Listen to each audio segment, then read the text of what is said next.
Here Jesus, dankie dat ons die woord kan oopmaak. Die woord lees. Dat die woord kragtig is, tweesnydende swaard is. Vader, dankie vir vanoggend se boodskap. Dankie dat vanoggend se boodskap soveel lewe het. Want dit is die evangelie. Mag die penny drop vir ons in hierdie oggend. In Jesus naam. Amen. Almal verwag die verdict, almal verwag die vonnisoplegging. As jy laasweek hier was, ons was in die hofsitting gewees, en dit is duidelik dat ons skuldig is. As jy die laaste 7 weke hier was, en jy voel nie skuldig nie, wil ek jou herinner, jy is skuldig. Alright. Dis wat ek jou wil los. Jy is skuldig, as jy ooit gewonder het of jy skuldig is, jy is skuldig, jy maak het nie. Is enigiemand happy daaroor, dat jy dit nie maak nie? Ja, jy kan happy wees daaroor as jy vanoggend luister. Dit is eintlik 'n amazing ding om op daai punt van jou lewe te kom dat jy besef dat jy dit nie maak nie. En baie keer herinner die Here jou soos wat hy my hierdie week ook herinner het, Fred, jy maak dit nie. Jy maak dit nie. Elke keer as jy dink jy maak dit, dan val jy net so verder om net agter te kom jy het dit toe nie gemaak nie. En dis goeie nuus. Dit is deel van die goeie nuus vanoggend dat jy nie maak nie. Nou staan vanoggend voor hierdie wat vir ons slegte nuus is, ons maak dit nie. Soos is almal terug, wonderlik. Ek het nie. Ons staan voor hierdie nuus, en die vraag is natuurlik, wat is die vonnis? Wat gaan die vonnis wees? Wat is die vonnisoplegging vir iemand wat skuldig is aan moord en dood, en wat in rebellie teenoor 'n heilige God staan? Wat is die vonnis? Wat sou die vonnis wees?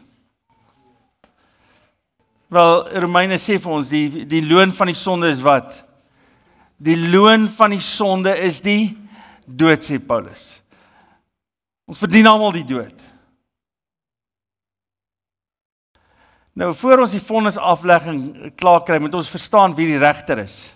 Want as jy verstaan wie die regter is, dan gaan jy verstaan hoekom die vonnis is wat dit is. As jy nie die regter ken nie, dan gaan jy nie verstaan wat die vonnis is nie.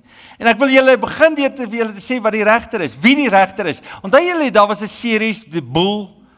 Onthou julle Bull? Ek dink dit is Bull, nee.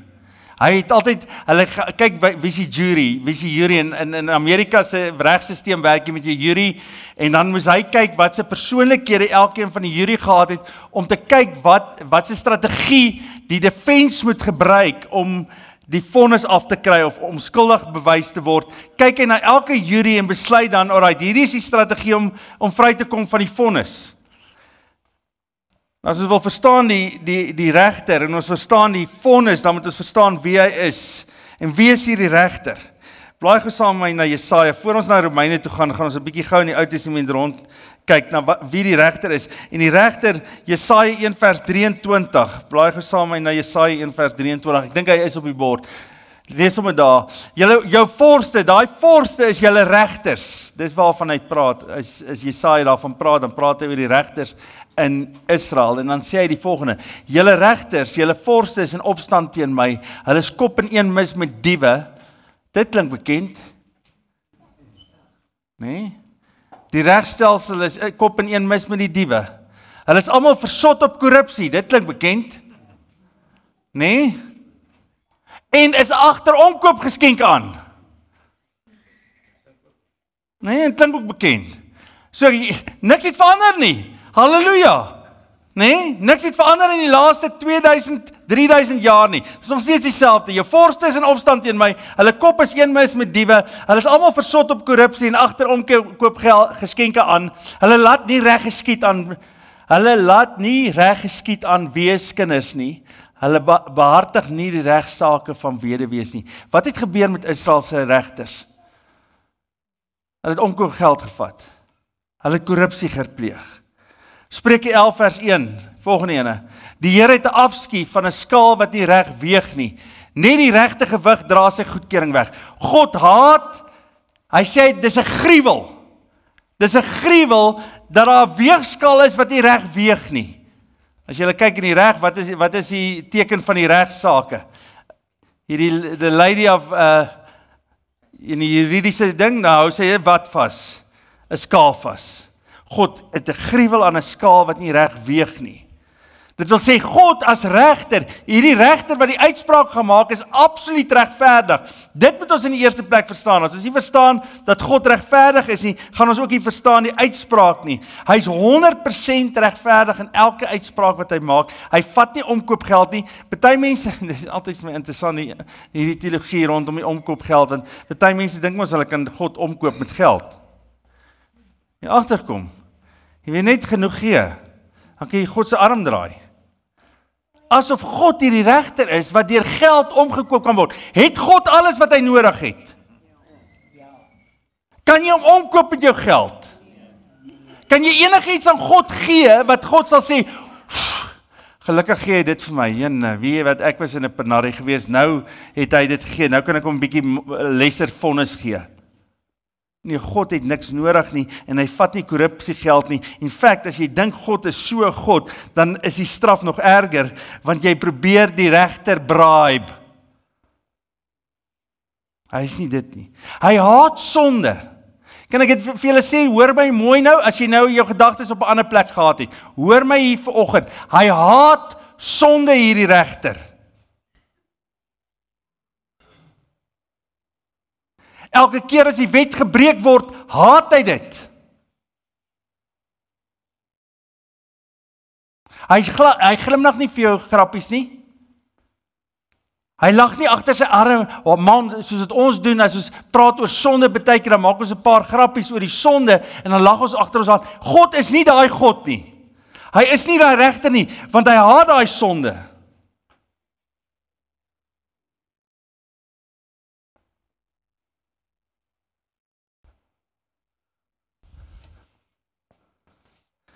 Exodus 34, blaai saam met my na Exodus 34 toe.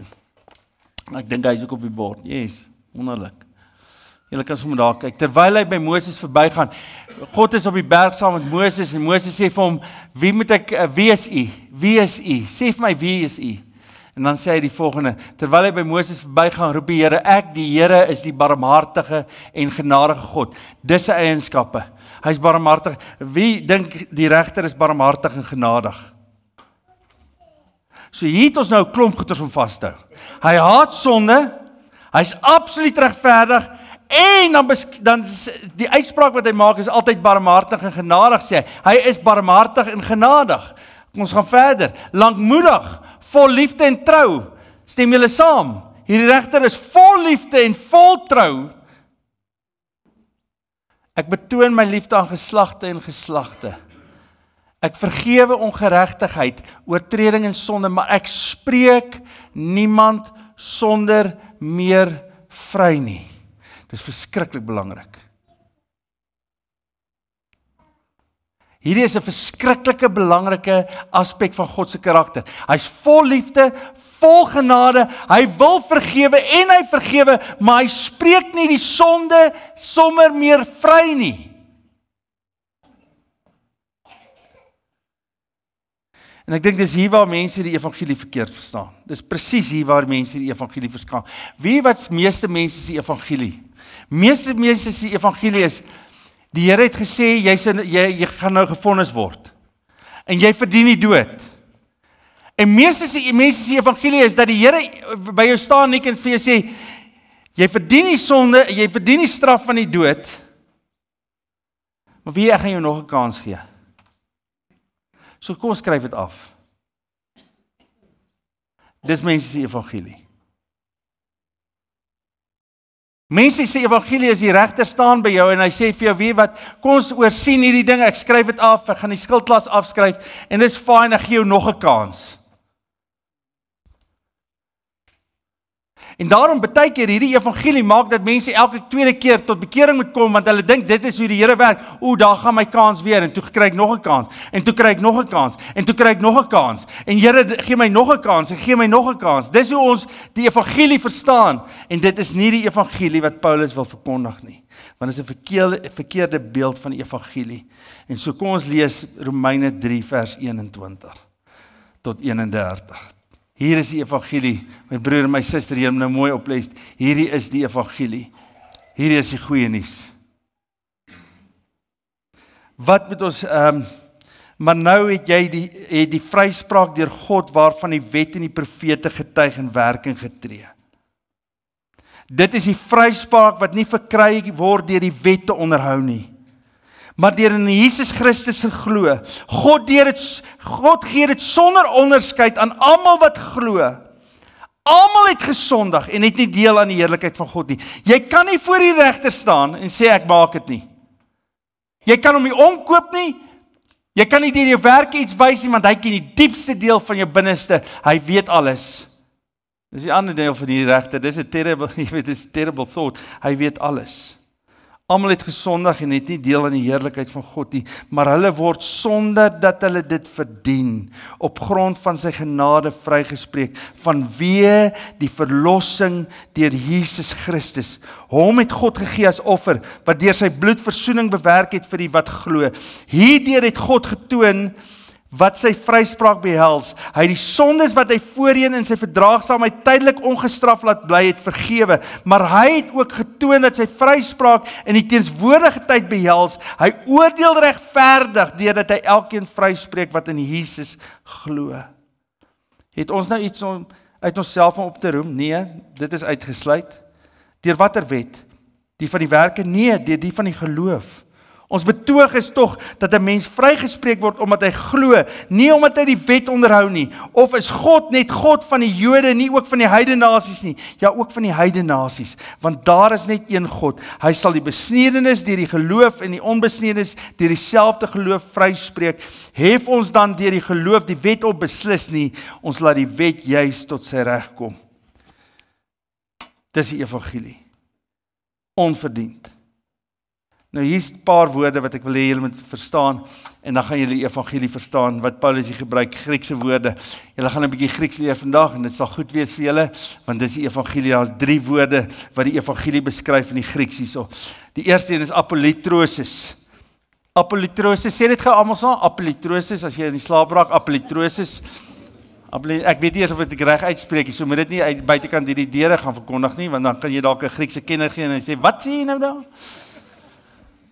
Wat is apollitrose? Dis 'n markplein term wat beteken, dis wanneer 'n slaaf opgekoop word. Daar's 'n markplein gewees in daai tyd, en slawe staan en hulle is naak voor jou, en dan word hulle opgekoop.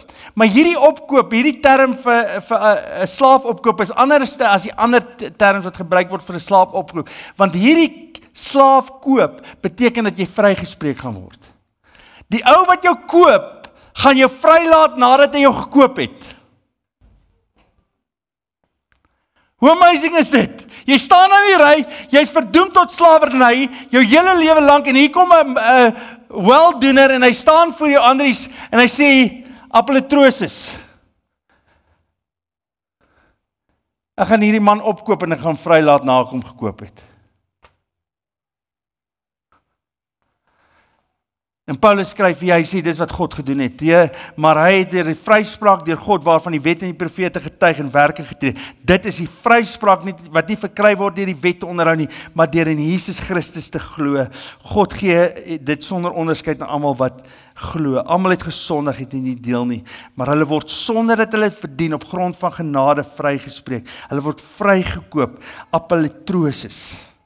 Jy het dit nie verdien nie, jy is tot die dood veroordeel, jy staan in die ry en jy gaan die dood gaan. En iemand sê ek gaan jou vrykoop. En dan is daar die tweede woord.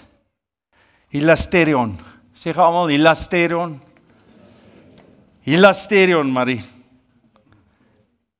Wie wat is hilasterion? As jy word vrygekoop, maar dis die prys wat betaal word vir jou vrykoping. Hilasterion. Wat hierdie gedeelte sê, wat Paulus sê is, hier is die ding, hier is die verskil tussen die twee evangelieverkondigings. Die een wat sê, jy kry nog 'n kans. Die een wat sê, alright, ek gaan hierdie afskryf, ek is 'n goeie regter, ek is 'n genadige regter, ek is 'n liefdevolle regter, ek gaan hierdie afskryf en jy kan maar gaan. Dis nie wat die regter doen nie. Wat die regter gedoen het is, jy staan voor hom, jy is skuldig. En hy sê, as ek 'n regverdige regter is, gaan ek die straf op jou moet laat kom. Maar omdat hy genadig en liefde is, sê hy nee, nie op jou nie. En die regter roep sy seun. En hy vra, sal jy in hierdie man se plek sterf? Hilasterion.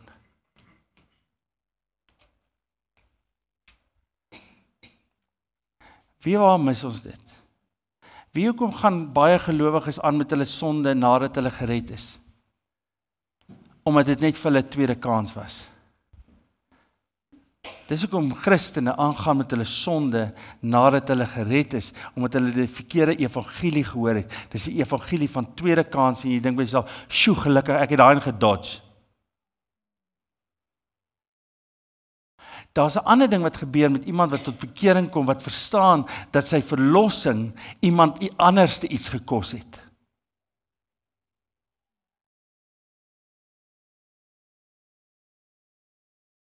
Daar's nie 'n tweede kans gegee nie. Iemand anderste het vir my gesterf.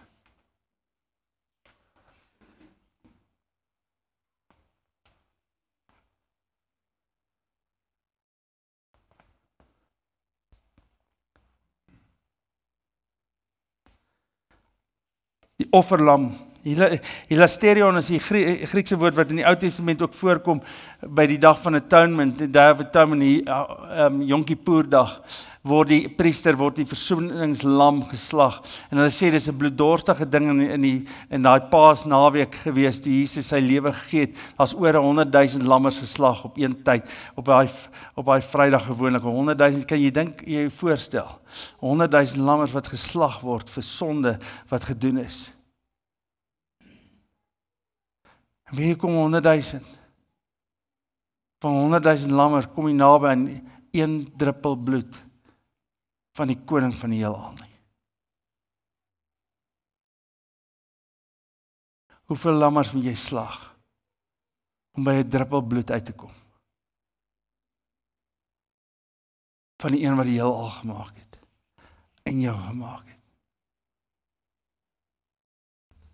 En jy kom, jy sê, gelukkig kan ek nou aangaan soos ek aangaan.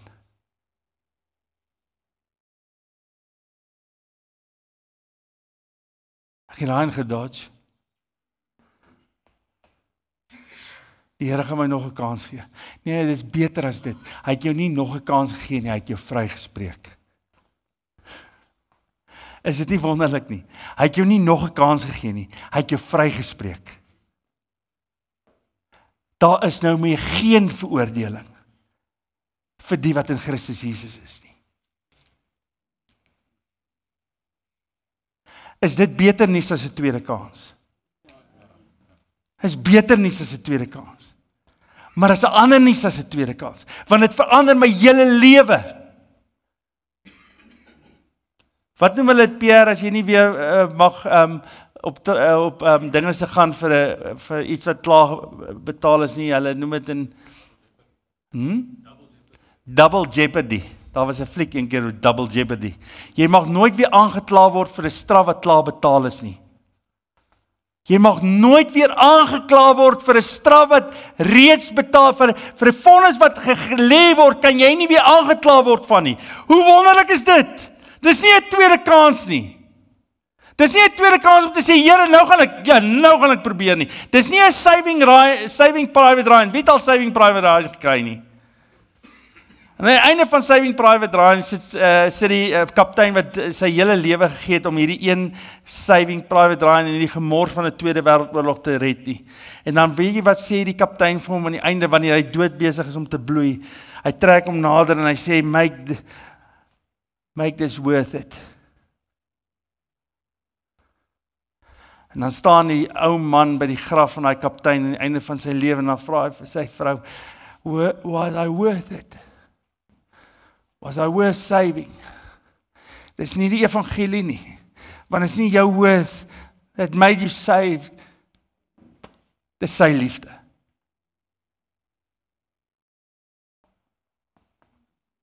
Die prys wat hy betaal het. Die bloed van Jesus Christus reinig ons van alle ongeregtigheid. As 'n derde woord, Griekse woord endaixis. Ek dink ek spreek dit reg uit, endaixis, sê gou endaixis.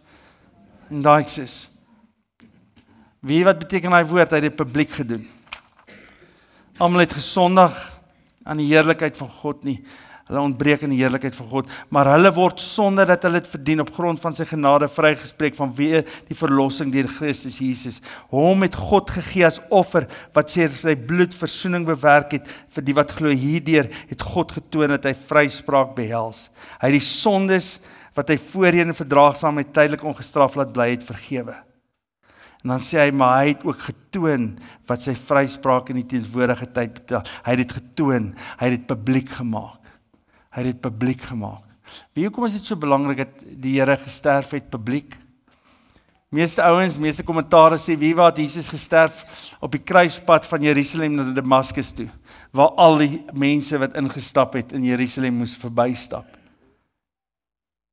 En hier staan 'n kruis en hulle loop verby hierdie man wat gekruisig is en dink seker, jy weet, daar's 3 kruise, dit is seker een van die moordenaars, een van die divers, en hy staan publiek, naak voor almal. En hoekom? Sodat God se regverdigheid gewys kan word aan 'n hele wêreld. Dis nie agteraf gedoen nie. Dis nie 'n deel nie, dis nie 'n afkoopgeld nie, dis die seun van God, publiek gesterf vir my en vir jou sonde.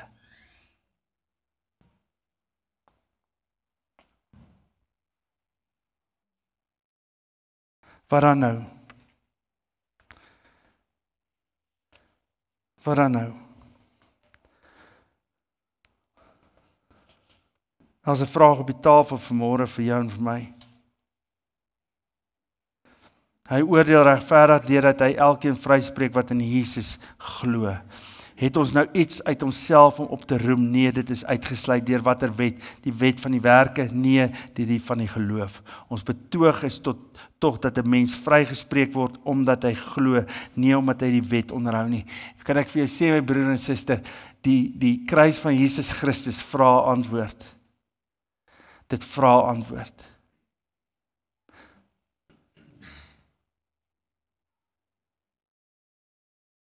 Dit vra publieke antwoord, want dit is 'n publieke sterwe. Dit vra publieke antwoord, want dit was 'n publieke sterwe.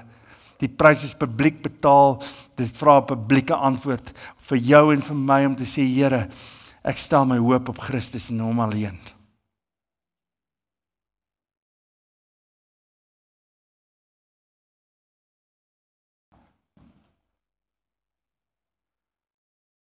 Hier staan ek en kan nie anders doen. In geloof staan ek voor die Here en sê, Here, ek glo dat U vir my gesterf het. Dat U opgestaan het uit die dood uit. Die vraag is, wat gaan jy doen met die offer? Nou, jy kan sê vanoggend hierso, ek gaan my kans vat met die wet. Enig iemand daarvoor? Na 7 weke, ek gaan maar weer die wet probeer. Here, ek gaan môre weer probeer. Enig iemand vir die wet? Ek gaan maar weer die wet onderhou. Here, gaan regtig hierdie keer probeer. Here, die Sabbat, ek is in daarvoor. Here, jy weet, om nie te dink aan 'n vrou nie, ek is in daarvoor. Here, om nie kwaad te wees vir my broer nie, ek is in daarvoor. Ek gaan regtig, volgende keer, gaan ek regtig probeer. Of gaan jy die offer aanvaar wat vir jou gemaak is? En besef wat dit hom gekos het.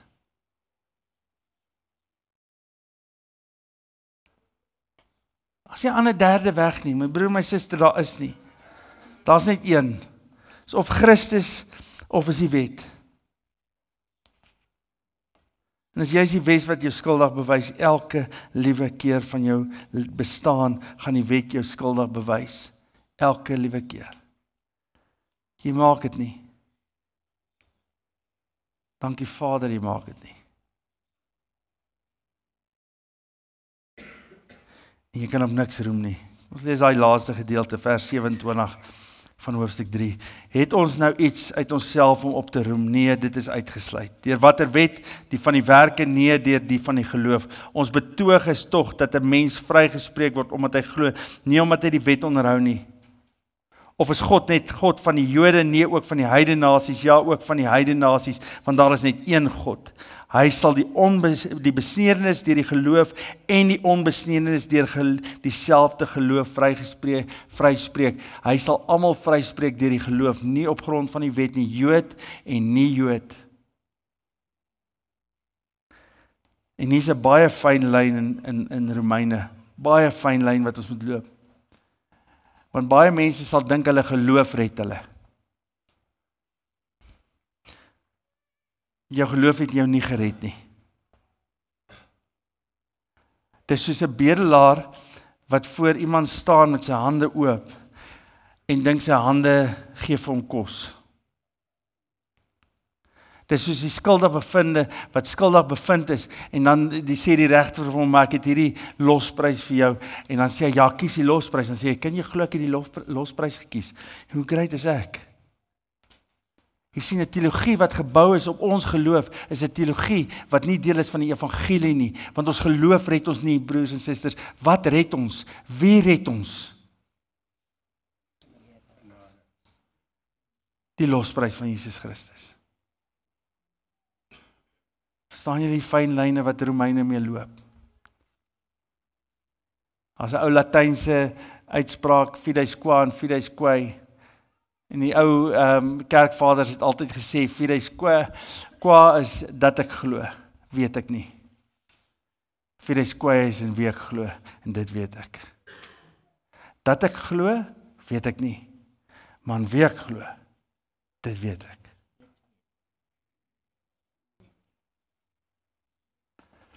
Chris Christofferson skryf hierdie liedjie en ek het 'n paar verse aangesit. Want ek dink dit is so halfpad die evangelie. Kan ek hom vir julle lees? Ken julle Chris Christofferson? Sê ek dit reg? Chris Christofferson. Hy sê, why me, Lord? What had I ever done to deserve even one of the pleasures I've known? Tell me, Lord, what did I ever do that was worth loving you? Or the kindness you've shown. Lord, help me, Jesus. I've wasted it. So help me, Jesus. I know what I am. But now that I know that I've needed you, so help me, Jesus.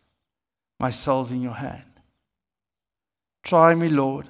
If you think there's a way, I can try to repay all I've taken from you. Maybe, Lord, I can show someone else what I've been through myself on my way back to you. Here's myne. Why me, Lord? What have I ever done to deserve that your Son would die for me? Tell me, Lord, what did I ever do that would bear the cross for me, that you would bear the cross for me? Why me, Lord? What had I ever done to deserve even one of the nails in your hands? Amen. As jy jou geloof in Jesus Christus sit, spreek jy jou vry.